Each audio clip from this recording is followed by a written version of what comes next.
Hello, everyone. Welcome to the 58th episode of the Spiritual Brainstorm. In this episode, I'd like to discuss intentions behind certain actions and the role that trauma and emotions play and the importance of actually identifying them in order to let's say that to be better at communicating um, our ideas. So basically, I get into debates with people on Facebook, sharing my ideas. And one of them was really starting to drill down on what were my motivations for doing so. And opening that Pandora box was really painful because I realized that basically there are a certain number of emotions or trauma that, or dualities or themes in my life that have been um, um, kind of tainting my intentions when I'm communicating about the knowledge and the truths that I'm expressing in this channel, or my vision of reality. And the first one is powerlessness to change the world, for instance.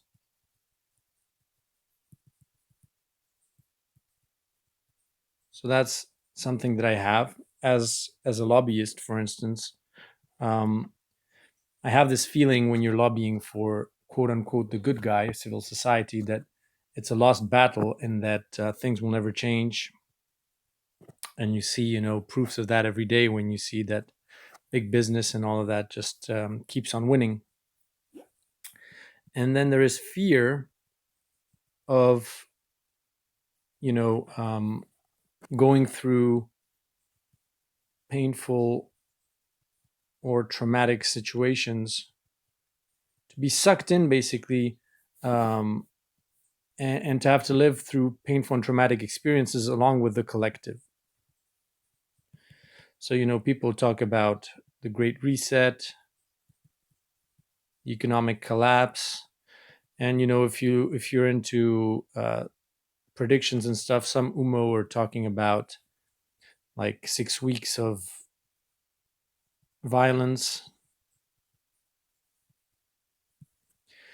And those two taken together um, makes it kind of predictable that I would try to find a model or a truth that enables me to get over those two fears or trauma. And if you examine what I've been saying all along, is that I'm trying to rationalize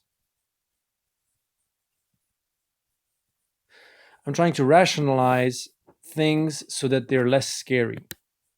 Now, it may be a normal thing that you do to try to hide pain, just like some people say, oh, well, when somebody dies and it's very painful, they say, well, it's part of life and it's the circle of life, or they've joined another dimension or whatever. But sometimes it's just a lid that you put over your emotions, and in order not to feel them, and then they sort of get stuck and boil and fester, and that's not very healthy, for sure. So it's kind of like the right comparison would be like a skin cell that would try to rationalize the pain that it feels when a child has to burn himself to learn that fire burns in order not to do so. So the collective kind of consciousness of that child learns that.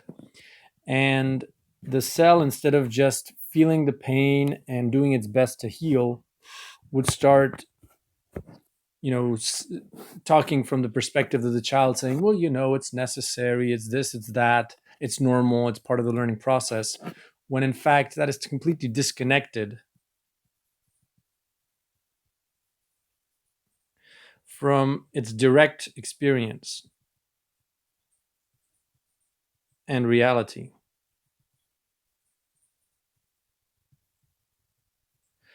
And so it's not that my my model is wrong, or that it's not truthful, or that it's not valid. It is just that it's important to um, be clear about the intentions behind communicating it, because when you I think like humans basically can sense on an unconscious level, on a subconscious level, the intentions and vibration and fear that you're expressing these models with. So imagine, for instance, this example is probably good. Like somebody proposes you cake, and they say, take some cake. So they're sharing, let's say this is an idea. They're sharing an idea for you to taste. But you feel that in the take some, there's actual fear of worthlessness, like for instance, that they're a bad cook. Um, when you take that cake, you feel uneasy because you feel that there's a kind of pressure that you cannot explain. And so you're going to take it, but maybe you're going to take it reluctantly. Whereas if somebody says, like, is really in a kind of a sharing attitude, and they've solved completely all of their traumas and fears, and they're really sharing just for sharing's sake, because they're glad of sharing something that they enjoy, for instance, a bit like I'm sharing music, which is why I think I really like music, is because I'm sharing that without necessarily having this the vibration of fear of judgment or fear of death or whatever. And so it's not as poorly received sometimes as the ideas I communicate. Then the reaction is going to be completely different when you propose it from that kind of with that kind of intention, without the fear or the sense of powerlessness or worthlessness. Um, and so that's what I'm trying to process right now, because ultimately this model or this truth, the if the reason why I'm trying to propagate it and speak this truth is in order for me to reassure myself and get validation from others that they believe in my model, just so that I'm less scared of a sort of a collapse. I don't think that's necessarily um, the right intention or vibration for communicating such a model. And that's what's really how should I say, like, it's actually of utmost importance, because you could be saying something truthful, something important for humanity, but if you say it with the wrong intentions, or if you say it with the veiled unsolved traumas or fears, it's definitely not going to have the impact that you think it will have. um, for instance, if Galileo was sharing his model of the Earth being at the center of the sun being at the center of the solar system instead of the Earth, if Galileo was sharing that from a vibration of, um, I don't know, like, I'm going to prove the church wrong, or I want to be right, or instead of just saying, this is my passion and I found something interesting I want to share with humanity, and I'm not necessarily against the church, I just want to share my ideas, the intentions that you put behind what you share are actually sometimes more important than what you're sharing, because then the experience that you have on the back of it, first of all, it can delay the actualization of your idea for a long time, because if you're actively fighting the church, then whatever you resist persists, and all these things. So it's just so important. And in the last video I was talking about Buckminster Fuller, which is a really great man.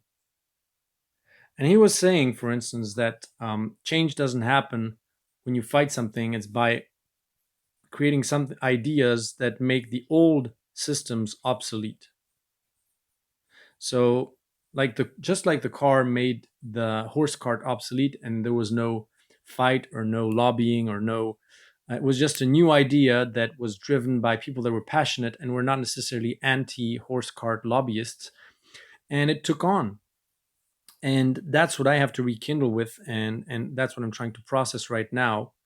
And of course, this goes even deeper because obviously all of those fears or have even deeper roots. Like, for instance, my fear um, of um, of being personally attacked or personally aggressed, of not being able to put a limit of how much I'm actually willing to share because I don't respect myself enough to say this is what I'm willing to share with the collective. This is where it stops, and I want to keep this, whatever it is, piece of cake or house or car or whatever. And so I'm going to start with with that healing process from now on. So hopefully, I can communicate all the insight I have, but without this underlying fear. And maybe you that are viewing my channel, maybe you can sort of comment if you feel the same way. If maybe I've attracted to this channel people that are also um, interested or trying to cover up, um, or find a consolation, for instance, or something to reassure them about the fear that they have about, the direction that the world is heading. Um,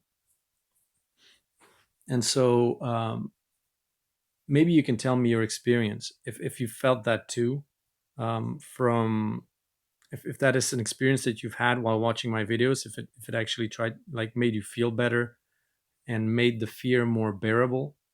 um, it's not that it's a bad or a good thing. It's just that I think that at some point you need to look that fear in the eye and like reclaim your personal sovereignty.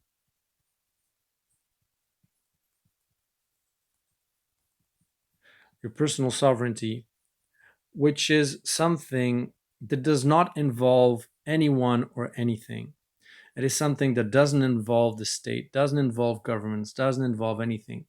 As long as you're reclaiming sovereignty, your personal sovereignty, um, um, in relation to something else on the outside, then you're initiating a sort of a battle between you and that which you want to reclaim your sovereignty from. Whereas if you just reclaim your personal sovereignty and say, um, I just want to, um, like, my experience basically is no longer attached to the fear of the collective.